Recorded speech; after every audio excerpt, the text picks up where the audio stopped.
talking about Johnson and Johnson and their work culture, their retention of employees. I'll talk about an Indian group. Okay. The Tata Group, if you know. I've heard of them. Yeah. So I'll tell you about a case study and I'd like you to talk about it. Okay. This happened in 2008. There was an attack on India, a terrorist attack. It happened on a hotel that's in Mumbai called the Taj Hotel. I remember. Now, this hotel is owned by Tatas.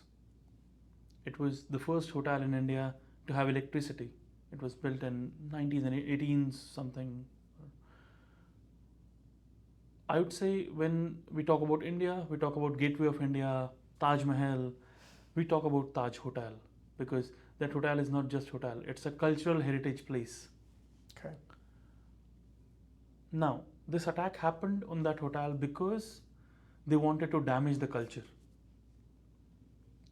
But what the employees did was something that grabbed attention of everyone.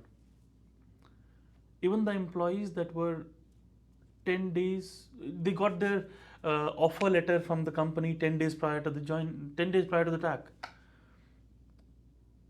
These employees did not run. They were there. They came out, they went in again, they were rescuing guests. They knew if they are going in hotel back, they'll die. There is a great chance of losing their lives. They still chose that. And I don't remember which university, I think it was Harvard Business School, or I don't exactly remember which university was it. They did a research that how is that possible? Do you pay more to your employees? What is the secret? How is it possible that an employee that joined you 10 days prior to the attack was ready to give his life for you? And what did they find out? They tried for a few months and they could not find anything. When they had a chance to meet Ratan Tata sir, he's the founder.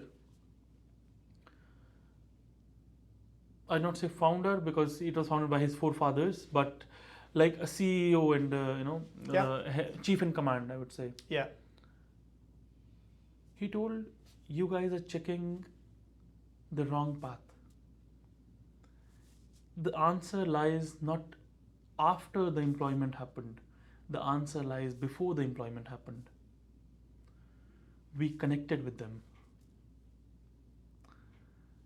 We started building that culture before they even got employed with us. We gave them enough values. We checked the values first of all, and we inculcated their values with ours. I gotta tell you, that is a very compelling example, Nitin. It speaks to so many things. First of all, it's a great example of culture at a time of extreme hardship and difficulty, at a time of crisis. At my last organization, there was what people in my field call a black swan event, which is something you could never possibly imagine happening. What's that? It's an unpredictable, very rare event, but it's a crisis. Okay. And our founder and his wife were murdered in their home. Mm-hmm. They were prominent, well-known philanthropists. They were in their 70s. And he was still in the office every day doing research. He wasn't leading the company, but he had founded it, and we were approaching our 46th year. Would you like to name the company? Apotex. Apotex. Yeah, so Barry and Honey Sherman. And why I say that is, when that happened, our employees, not dissimilar from those at the hotel, mobilized, self-mobilized. They galvanized around this tragedy, but also around honoring his legacy and deciding what could they do in honor of him in their work every day.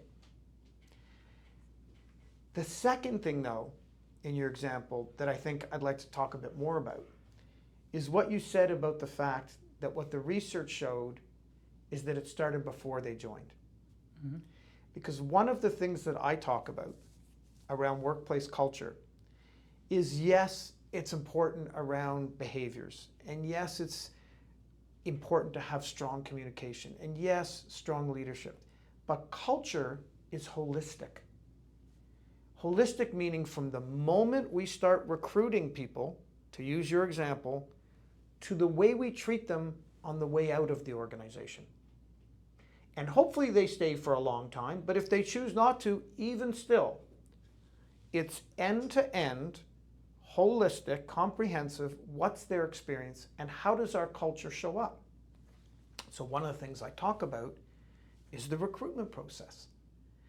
Is the culture that we have or that we want to reinforce, to your point, does that show up in our recruitment process? And when I say recruitment process, I mean where we place ads, where we promote, the words we use, the images, the visuals. Are there cultural and gender diversity examples? It's everything. The questions that we ask candidates in the interviews, the way that we ask them, is it all representative of the culture we have and the culture we want? And then when they join us, what's their onboarding like? When they join us, how do we treat them? Do we say, Nitin, here's your computer and good luck and Godspeed? Or do we say, you're going to have a buddy? This person's going to show you the way stuff gets done around here, so you have a quick learning curve, so you can feel comfortable, so you can reduce the anxiety. If you just look at your example of an employee life cycle, that alone, there are so many examples of workplace culture.